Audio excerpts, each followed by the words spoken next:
This is a Skywatcher 80 ED Pro series, and this focuser of it was sliding too much. As you can see, I've loosened it now. So I removed the rings and I removed the Vixen bar, dovetail bar, and now I'm trying to remove one by one all the screws, as you can see here. And I will show you what I'm going to do. This part can be seen that you have just contact with this roller here at this point and at this point. So I will just try to use a abrasive tool and just make it smooth, so all of this will be engaging in the friction holding this. And now I've removed all the 3 screws. 1 screw has remained and 1 Allen key, so I remove these ones also now. Okay, I have removed all the 4 screws. This Allen key doesn't, the screw doesn't hold anything which is related to this. Just hold this piece of the Teflon. So this is the part that causes friction. I will put it back when I have done with it. Don't want to remove it. This focuser tube now comes out, and as you can see is this. I removed the optical tube assembly and cover it with something so it will not get collected in dust. Okay, now I've put the focuser apart. This is the tube. As you can see, inside is completely blackened. I can even remove this part and put this inside the vise, and then with the tool I will just flatten this more slightly. This purpose, because I'm working in home, in living room, and I don't have a shop here, workshop, so I'll use a tray, and I'll put the vise inside here, and we go ahead with that. This is unboxing of a drill press vise. I got it, is a Magnuson one. I bought it from the Screwfix for £19.95. It's very good. I already tried it. I wanted something heavy that don't need to be attached to anything, because I'm working obviously in the table in the living room, so I don't have much chance to actually attach it to a table here permanently. So something heavy that can hold things on its own is what I wanted. The weight of it is, if I can find here, is made in China. The weight of it is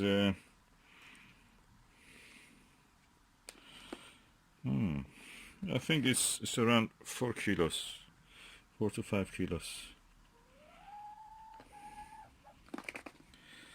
Yeah, and let me open it now. This is the part that we have to take out.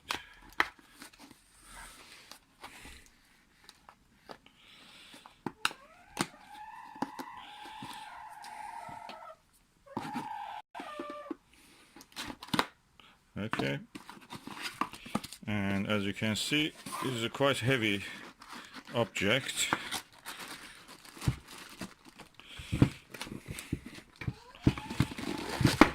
Oops, very heavy, so be careful when you're using this. This is the vise. Oh, this, I like this handle, can be maneuvered around. And yes, let's put it here. And yeah, that works nice. Now I can open it and close it as I want, and it's hopefully in that tray will be really good. I'll put it in the tray. As you see, it's really heavy, but what I will do, I will remove this, put it aside, because that's just sliding on the surface of the wood. Just aside the tablecloth. This is wooden surface. I put this non-slipping tray, which has a good grip, as you can see, and I put the object that I want to do some work on it. This is this focuser tube of a Skywatcher telescope, ED80 Pro series. This is upper chromatic telescope. So I put it here. I try to use a little tissue here so it will not leave any mark on this, to make it workable easy. Okay, as you can see, I put the tissues here so it will not damage the surface of the tube, and I will gently now tighten it up. I don't want to really make it too tight. I just gently do this, and we'll show you the result. I may remove this part also first. Okay, I have now tightened this up. It doesn't move, and I will try to remove it. Probably I will not try to remove this even. I'll leave it there. But I will bring now my tool to actually do some work on this surface to make it smoother. At the moment, it just, you can see this side engages. The middle part doesn't engage. So practically means it is like a meniscus. It's like a valley dipping. It's a cavity there. So I want to make it flat. So that bar of the rolling bar of the wheel will actually get engaged with this. So let me do that. For abrasion, I'm using the King Waterstone, which is a very good quality Japanese stone. I gently probably make it a little bit moist, then I will try to rub it against here in a way that I keep a flat surface. I should not really go like this or like this to give a shape of the convex shape. It's very cool. I want to make it completely flat, so I have to be very careful with this. To make this wet, I just use a little bit of this water and I'll put it on this. So I'll work with it now. Okay, as you can see here, I'm using this side of the thing, this waterstone, because it's rougher, and the edge of this flat area is gradually expanding toward the center. So when they're reaching the center, that means it is done. So I move it all the way here, and that way I will have a good surface for grip of the wheel of the focuser. I will continue until it is done. Okay, when you are doing this, you have to be very careful. The thickness of the area that you are doing will vary gradually as you move along the length. So this area is a little bit wider, abrasion was a little bit higher, and here sanding was a little bit smaller amount of the material is removed. It was ideal if I could have a mill and just mill this part, but I don't have, or any other tool like planer. But with this one I can do it. I have to just be watching that I get a uniform line. This line has a different thickness here, these two lines, and I have to make sure that the middle part is equal in all things. And for that I have to make sure this is wet first of all, and this surface is wet. I just drop with my finger, I put a few drops here, and I'll try to hold this with one hand and make sure that my waterstone is always horizontal to this surface. So uniformly I will remove the material from this, and it's not much. I can just do it gradually.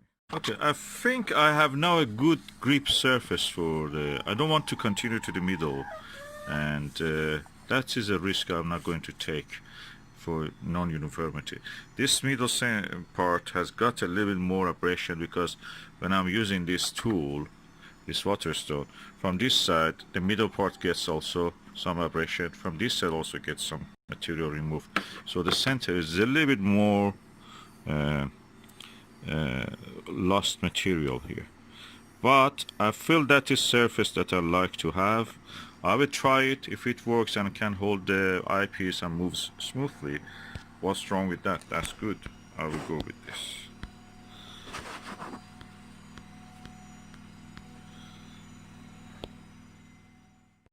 Now I have removed the focuser from the vise, and I'm going to put this aside and assemble the focuser system again.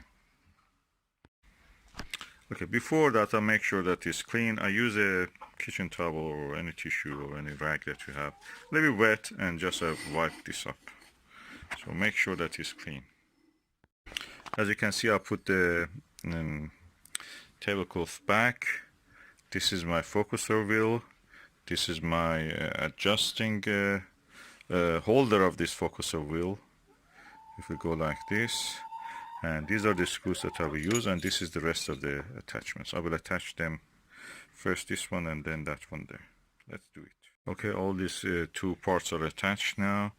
What is remained, I'll bring the optical tube assembly and attach these two. I have now the optical tube assembly here. This part goes inside, and I will put them one by one in. The tube just slides in. And now I'm going to put the wheel, the focuser wheel, and then the other parts. I will show you. Okay, I'll put the focuser wheel, and now I'm going to attach the screws. This is not attached at the moment, it just hold by the weight of this. Okay, I have now put the screws, but I have to tighten them. You have to make sure the center of this is at the center of this part, the tube. So these two should be center to center. So I can adjust it, slightly bring this that way, so it will be centered. Okay, now everything is attached. Oh, that's good friction. I can see the good friction. Let me just put it on the tube. I'll put the rings on and then attach it to a mount.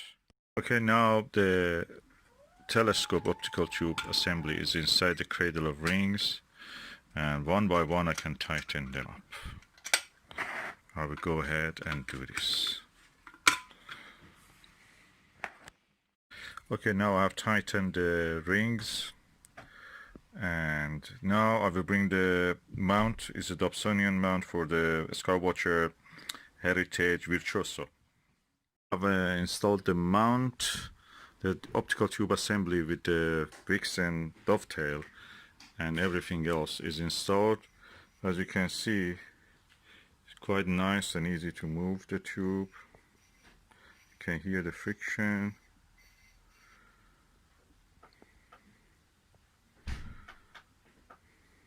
In the past, and I can show you, in the past it was easy to move it by this. Now you cannot move it. It's rock solid. What I will do now, I install the diagonal. The telescope focuser is really nice and smooth. In the past it was slippery. I could not really move it. I could not use eyepieces on this very good because it was just all the time slipping over. Now it's very smooth and has a good grip. It's holding all the weight of these diagonals and the adapters. Now I install a 25mm Meade Puzzle eyepiece here, and as you will see, the result. Okay, this 25mm puzzle is installed, and I push this back and forward. It goes all the way, no problem at all.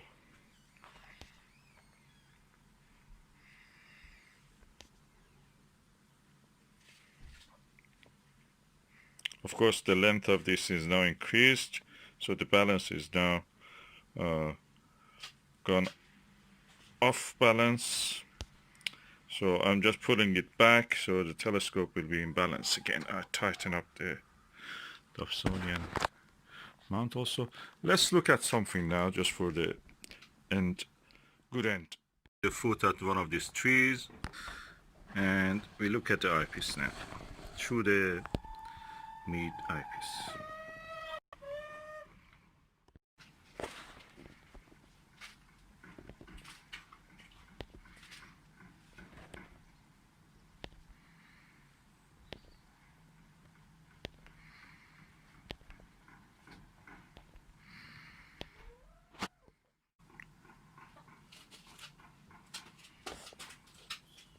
I need a third finger to tap on the center of the image to bring it to focus, but as you can see, it's relatively in focus on the foot.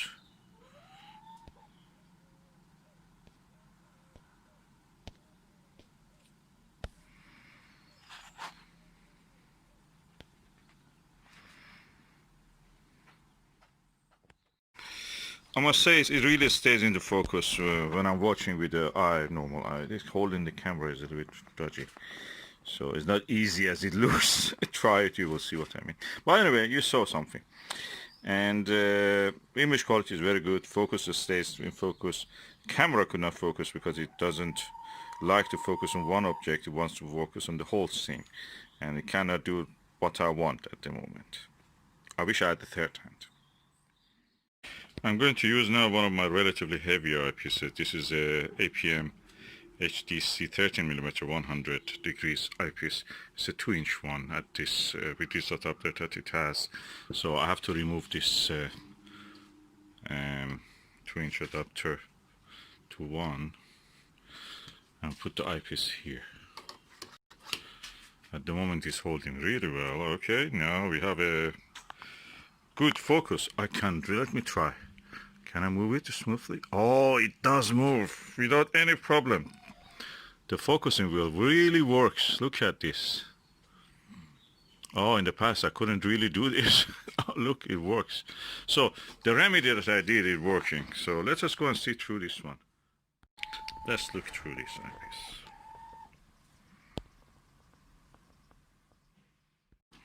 Now we are looking through the 100mm eyepiece. So 100 degree eyepiece, 13mm focal length.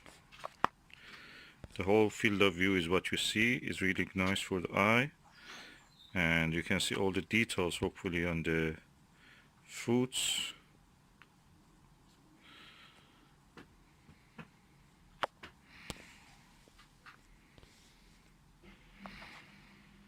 The shaking that you were seeing is because of my hand probably, or my heartbeat actually.